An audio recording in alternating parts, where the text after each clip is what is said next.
Welcome to Health Club with Julia. I'm your host, health coach, and registered dietitian, Julia Campagna. I'm on a mission to bridge the gap between looking your best and living your life to the fullest. After years of over dieting, struggling with disordered eating, and destroying my social life, I finally found how to reach my dream physique without sacrificing the things I love. Now I'm sharing all my strategies and education with you. We'll be talking all things health, including hormones, metabolism, and lifestyle to help you cut out the confusion and start living. So get cozy and join the club. Hey guys, welcome back to another episode of the Health Club with Julia podcast. As always, I am so happy you are here. Today, we are talking about hormones, my fave topic, and I want to talk today about supporting estrogen dominance. Now, estrogen dominance, I feel like, is probably the most common hormonal imbalance out there. I feel like a lot of people, if they have a hormonal imbalance, usually stems from estrogen dominance in one way or another, which I'll talk about in a minute. But let's dive into what that is and how we can help support this and heal this for you. So we're just gonna dive right into it this week. So let's talk about what it is. Estrogen dominance is an imbalance of estrogen and progesterone. Now, there's a couple of different kinds. There's what's called relative estrogen dominance or frank estrogen dominance. So relative estrogen dominance is your estrogen is at a healthy level, like it is within normal range, but it is high in relation to progesterone because your progesterone might be low, which is causing a higher amount of estrogen, and that ratio can then be off. Frank estrogen dominance is when estrogen is just itself in excess. You have high amounts of it in the body, and that's obviously going to cause some estrogen dominance. So you can have it in two ways, depending on, again, progesterone and estrogen and that ratio that you have. So what is the problem with estrogen dominance? Why is this an issue? So if you do have estrogen dominance, it can cause higher risk of breast cancer, fibroids, thyroid dysfunction, and other things as well, but we really don't want excess estrogen circulating around the body. It also can cause things just like worse PMS symptoms, more anxiety and depression. It can cause you to have some weight gain. There's a bunch of other things, but again, we don't want excess estrogen circulating throughout the body. We do want to get rid of any excess estrogen so that we are not at risk for any of these things. So it's also important to understand the different kinds of estrogen, and I could do a whole nother podcast episode on this because I don't want to get too far into the different kinds of estrogen right now, but in simple terms, like in just basic format, there's a couple different kinds of estrogen. There's E1, which is estrone, E2, which is estradiol, E3, which is estriol. So there's a couple different kinds, and it's important to know what kind of estrogen dominance you have because that is what puts you at greater risk for certain things. So, for example, higher E1, which is estrone, that puts you at greater risk of hormone-inducing cancers like cervical cancer, breast cancer, hormone-inducing cancers. So obviously, we don't want E1 to be the elevated form of estrogen that we have. E3, which is your estriol, this is the most protective form of your estrogen. And again, I'm not going to get too far into this right now. I can do a whole separate episode on the different kinds of estrogen. But I just wanted to give you that information. Keep in mind that it's important to see what part of estrogen dominance you have so you can see what kind of risk you're at. And one way to do this is a Dutch test. A complete Dutch test does give you the breakdown of where your estrogen dominance is coming from. If you do have estrogen dominance, it does kind of panel out and shows you more closely where this is coming from, if it's E1, 2, 3.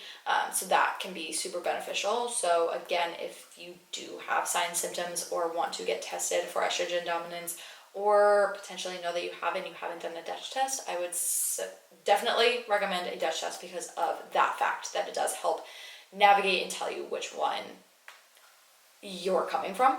So that's just important to note. So side note there. But moving on. Again, I can talk more about that in another episode, which, I actually might, thinking about it right now. I should probably do that. I feel like that'd be a good one. But anyway, before I ramble on and get sidetracked, I want to go into different causes of estrogen dominance. So there's a couple of different things that could cause it, or a combination of different things. So number one, you could have estrogen dominance from an excess of sugar and processed foods that you're having. So nutrient specific, if you're having a lot of sugar, if you're having a lot of processed foods, that can cause estrogen dominance. That does impact the liver function. That also impacts the way that we flush out excess estrogen. So overall, nutrition does play a role in your estrogen dominance. And so cutting back on those things can be super beneficial, but I'll talk about how to address this more in a minute.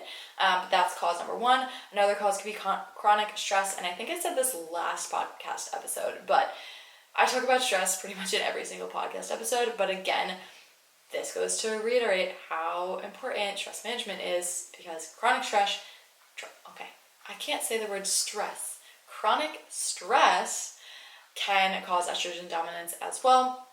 Things like excess alcohol can cause estrogen dominance, endocrine disruptors. So this could be things like cooking in plastic, different sources of makeup and cleaning products in your house.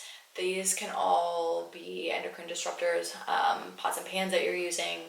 There's a bunch of different ones out there nowadays, so be wary what you use on your skin, your body, cooking, all those kinds of things. But endocrine disruptors can cause estrogen dominance. Chronic dieting can cause that as well. Again, more so I think with chronic dieting is the low progesterone that you get from that as well, which causes estrogen dominance. So nonetheless, it can cause estrogen dominance one way or the other.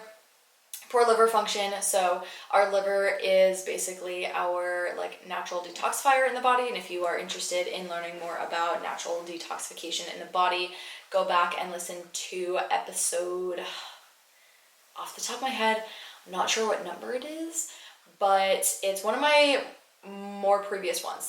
It was just recent. I want to say maybe 44 or 45. You'll see it. It's literally called something with liver detoxification, how to support natural detox. So go listen to that if you want to learn more about liver detox and liver function. But basically our liver is responsible for detoxifying our body from different toxins, and that includes excess estrogen. It can help excrete that out of the body. So if we have poor liver function, it leads to poor excretion of excess estrogen, and that's where it gets circulated back into the body, which can cause excess estrogen in the body. So that can be a cause, and then also excess body fat can be a cause as well. So those are some causes. Again, you can have multiples of those.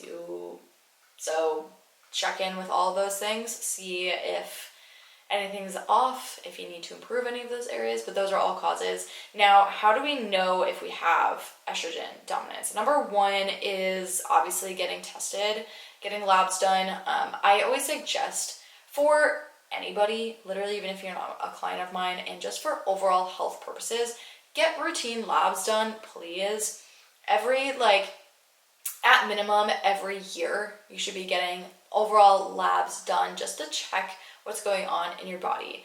And if anything is going on, you can catch it quicker than if you get blood work done every 5 years. A lot can change in those years. So please, this is your reminder to get routine labs done at least every year, if not every 6 months, but get some labs done if you haven't done that in a while.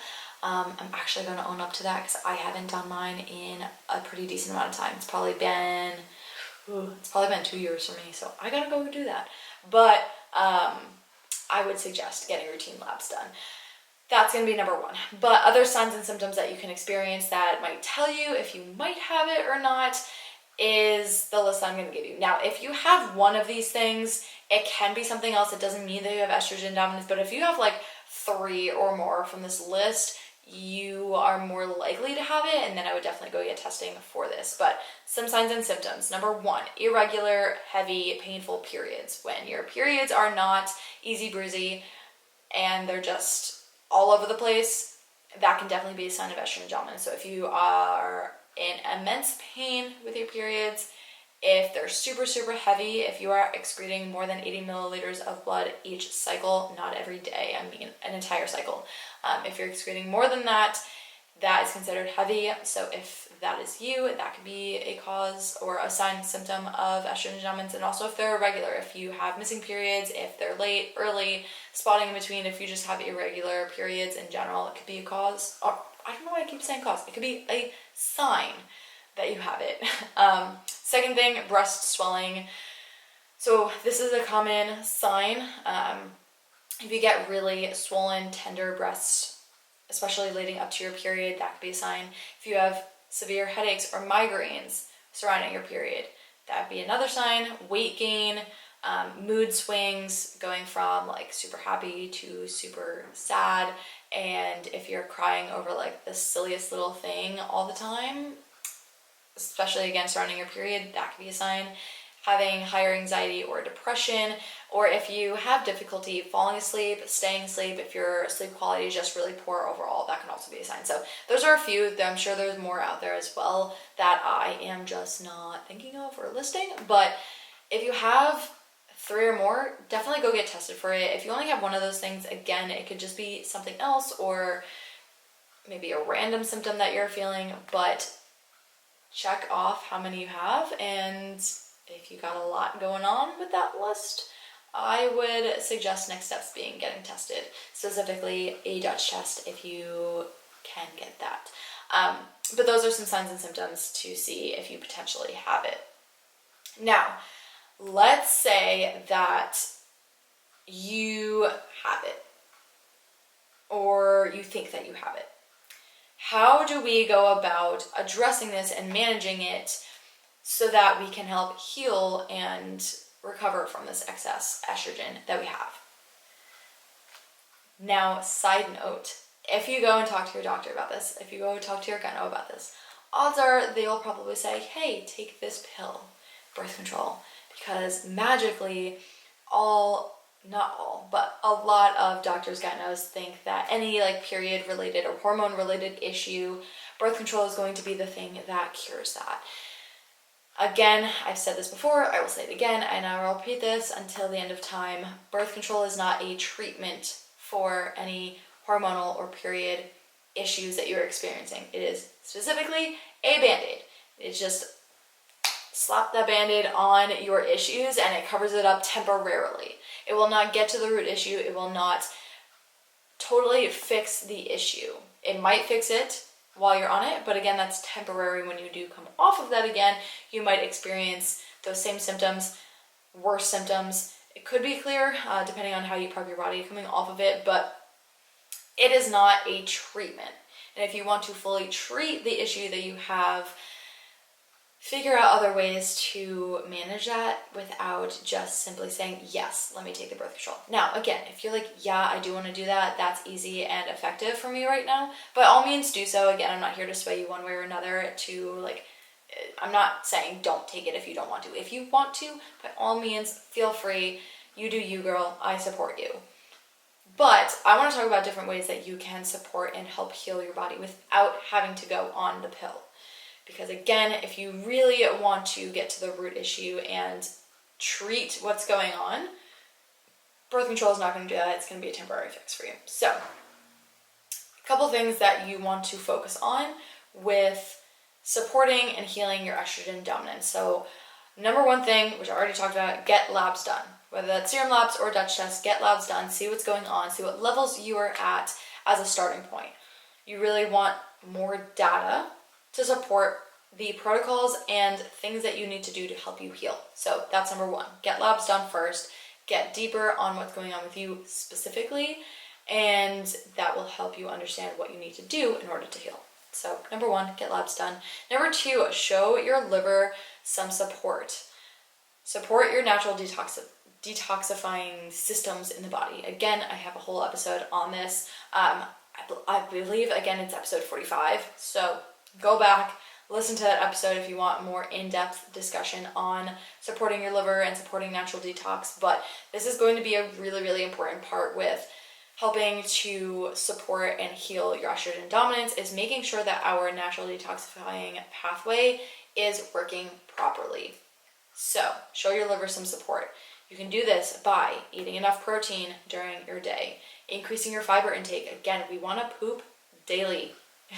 I know that might be TMI for people and you're like, why are you talking about poop? But pooping daily is good. We need that. That's what helps us get rid of different toxins. So increase your fiber, make sure that you are pooping on a regular.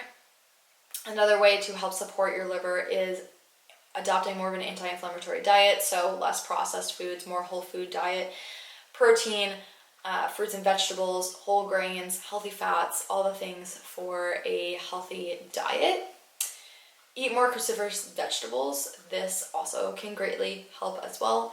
Also has a lot of fiber in those as well, so that can help flush things out too. But eat your cruciferous vegetables. What I mean by that is things like broccoli, Brussels sprouts, cauliflower, etc. So eat more of those veggies. Have at least one serving of those, I would say like every single day, if you can. That would be super beneficial. And then another way that you can support liver detox is adding magnesium. So I would take some magnesium, roughly 300 milligrams a day. Try to take that more at night. Like the magnesium that I take is 3 capsules for a total of 300. So I can take 100 milligrams in the morning, afternoon, and night and be fine. But if your one capsule that you're taking is 300 milligrams, I suggest taking it at night because it can also make you a little bit drowsy, a little bit tired. So be careful with that, but do add in more magnesium. So that's some ways that you can support liver detox. Again, go to episode 45 if you want more in-depth help and ideas on how to support your liver detox.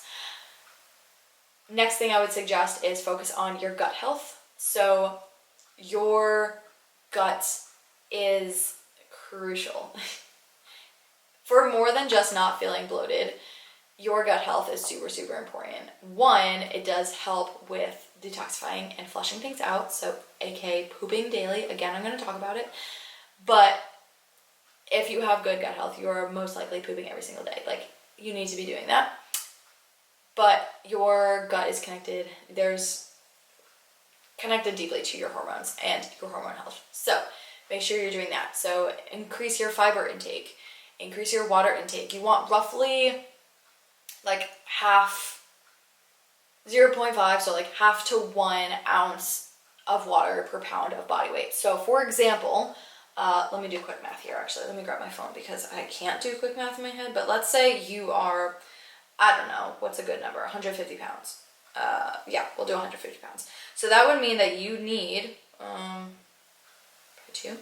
whoa, okay. I'm literally can't even do this on a calculator. Okay, that would mean that you would need at least 75 ounces of water every single day. Now, a lot of people are drinking way less than this.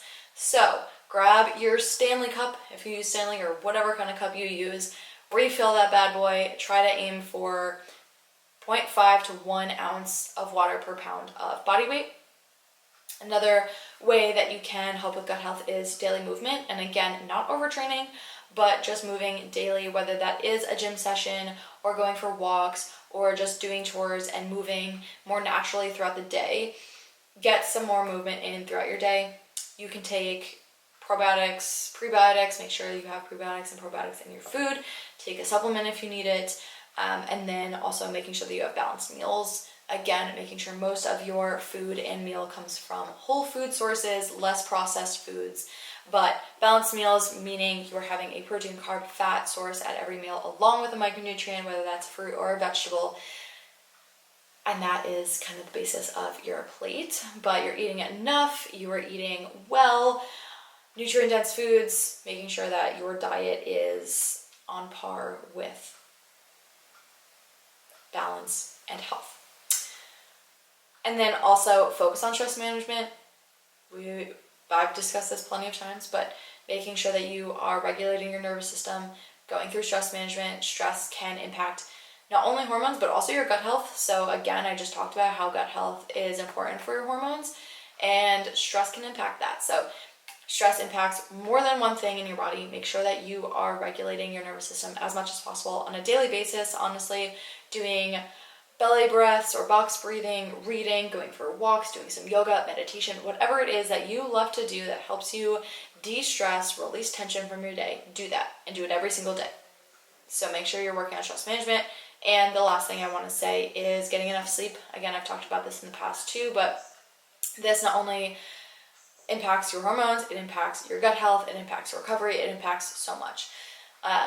So make sure you're getting at least 7 hours of sleep minimum, and also make sure that the quality is there as well. Quantity matters, but so does quality. If you have shit sleep, even if you're getting your hours, you're not going to feel recovered. Your sleep is going to be impaired, and so is your recovery and everything else. So make sure that you have quality sleep as well. In order to improve that, make sure you have good sleep hygiene. So all in all, making sure that you are not doom scrolling, getting off electronics, getting ready for bed at a decent hour, not eating a meal as soon as you're going into bed, etc. Make sure that you have good sleep hygiene, and that will help improve your quality of sleep. So those are a few things that you can do to address this. Now again, getting labs first will help give you more data points to see what's going on with you and what more specifics you need to take to help manage your estrogen dominance. But again, going back to that signs and symptoms list, if you have 3 or more of these symptoms on that list that I explained, you definitely want to get tested and try to work on some of the things that I just mentioned. So make sure that you are actively paying attention to that. Tracking your signs and symptoms are going to be really important as well. So that is something that I would actually add to the list on how to address it, is track what's going on with you. If you don't know what's going on and you're just sporadically thinking, oh, well, I have some irregular periods, but they're here and there, you're not consistent enough with tracking. So track symptoms that you're experiencing over time and see, is it a fluke? Is it happening every single cycle for you? Is it happening very often, not often? What's going on? So track signs and symptoms that you are experiencing. And then if you do have a few of those signs and symptoms, get tested and start working on the things that I mentioned. Once you have labs done, then you can add more to that list that I went through on how to help heal your estrogen dominance.